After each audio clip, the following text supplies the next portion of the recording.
Assalamualaikum warahmatullahi wabarakatuh. Selamat pagi anak-anak. Hari ini kita akan membahas tentang zakat, infak, sedekah, dan hadiah. Baik, masuk ke bab 4 tentang zakat, infak, sedekah, dan hadiah. Zakat menurut bahasa yaitu berasal dari kata zaka yuzaki tazkiyah, yang artinya bersih, suci, atau bertambah. Sedangkan menurut istilah yaitu zakat mengeluarkan sebagian harta tertentu yang diberikan kepada golongan tertentu dengan beberapa syarat. Golongan yang berhak menerima zakat yaitu ada 8 asnaf.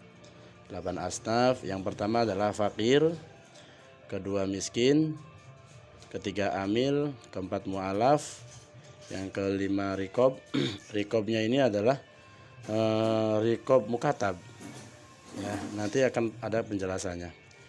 Gorim, dan yang ke-7 fisabilillah, dan yang ke-8 ibnu sabil. Nah, fakir yaitu orang yang tidak memiliki penghasilan tetap, ya, tidak memiliki pekerjaan tetap. Jadi pekerjaan serabutan yang tidak tentu penghasilan per harinya. Sedangkan miskin yaitu orang yang memiliki harta atau penghasilan tetapi tidak mencukupi kebutuhan untuk sehari-harinya. Itu kategori miskin. Amil adalah petugas yang mengurusi zakat, yaitu dalam hal ini panitia zakat. Selanjutnya mu'alaf. Apa itu mu'alaf? Mu'alaf yaitu orang yang baru masuk ke dalam agama Islam dan imannya masih lemah. Supaya mengokohkan keimanannya, maka berhak mereka menerima zakat. Rikob yaitu tidak semua rikob budak berhak menerima zakat, tetapi yang berhak menerima zakat adalah rikob mukatab. Ya, budak mukatab itu budak yang dijanjikan kemerdekaannya oleh tuannya. Nah, maka rikob itu berhak menerima zakat untuk supaya bisa menebus dirinya. Selanjutnya gorim. Ya, bagian yang selanjutnya yang berhak menerima zakat adalah gorim. Apa itu gorim? Gorim yaitu orang yang terlilit hutang, ya, memiliki hutang banyak di mana-mana. Nah, mereka berhak untuk menerima zakat. Selanjutnya yang ketujuh adalah fisabilillah. Ya, asnaf yang ketujuh adalah orang yang berjuang di jalan Allah.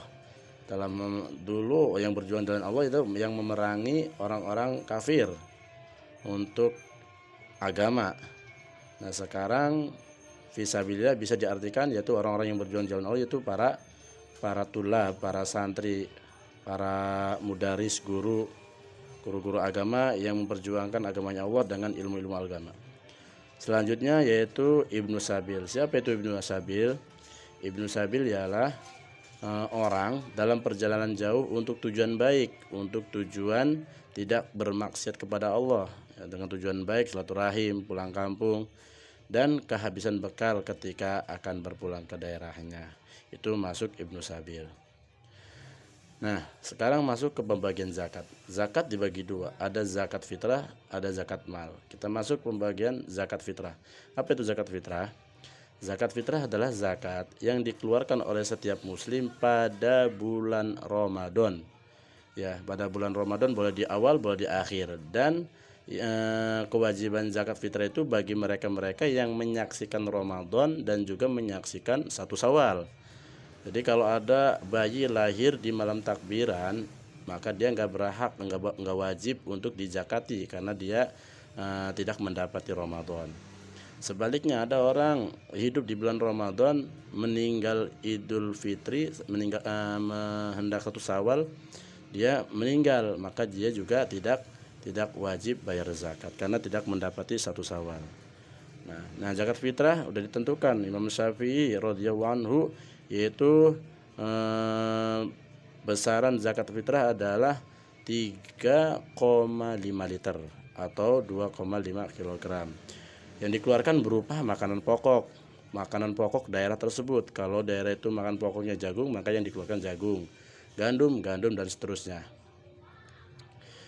Nah, yang kedua yaitu zakat mal. Zakat mal adalah zakat yang wajib dikeluarkan karena menyimpan atau memiliki harta berupa emas, uang, atau sebagainya. Ya. Terus manfaat zakat. Manfaat zakat ada beberapa. Yang pertama itu meringankan beban orang lain tentunya. Yang kedua membersihkan harta dan jiwa, ya sebab harta kita itu tidak semuanya milik kita. Ada hak orang lain, maka dikeluarkan zakatnya. Terus mendidik diri agar menjadi seorang pemurah dan penolong sesama, ya. Terus membiasakan diri mengamalkan sifat terpuji. Mengamalkan diri sifat terpuji itu dengan sifat berbagi. Ya, terus bentuk syukur atas nikmat yang diberikan oleh Allah Subhanahu wa taala kepada dia dengan berupa kelebihan harta. Yang keenam, mengasah sikap peduli terhadap sesama. Dan yang ketujuh, terciptanya hubungan kasih sayang antara orang mampu dengan orang yang tidak mampu. Itu tentang zakat. Sekarang infak. Apa itu infak? Infak yaitu mengeluarkan sebagian harta benda yang dimiliki untuk kepentingan yang mengandung kemaslahatan bagi orang banyak, seperti fakir miskin, kaum kerabat, anak yatim, dan orang lain yang membutuhkan. Itu infak. Sedangkan sedekah adalah berasal dari kata sodako yang artinya benar. Sedekah adalah pemberian harta secara sukarela terhadap seseorang atau suatu lembaga, bukan orang tapi lembaga boleh. Ya, sedekah dapat berupa materi atau non materi. Hadiah adalah pemberian cuma-cuma kepada seseorang atau suatu lembaga. Hadiah bisa diberikan kepada siapa saja dan kapan saja. Bentuk hadiah bisa berupa apapun, tidak mesti berbentuk barang. Nah, hikmah zakat, infak, sedekah, dan hadiah. Yaitu yang pertama, hikmahnya mengikis sifat fikir, melatih seseorang untuk memiliki sifat dermawan dan empati kepada sesama. Dan yang ketiga, mengasah sikap peduli terhadap sesama, menciptakan ketenangan dan ketentraman bagi pemberi dan penerima zakat, menjadi dorongan untuk terus mengembangkan harta supaya bisa membantu orang lain, dan selanjutnya menciptakan dan memelihara persatuan dan persaudaraan antara umat. Demikian materi hari ini, mudah-mudahan bermanfaat. Saya akhiri, terima kasih. Assalamualaikum warahmatullahi wabarakatuh.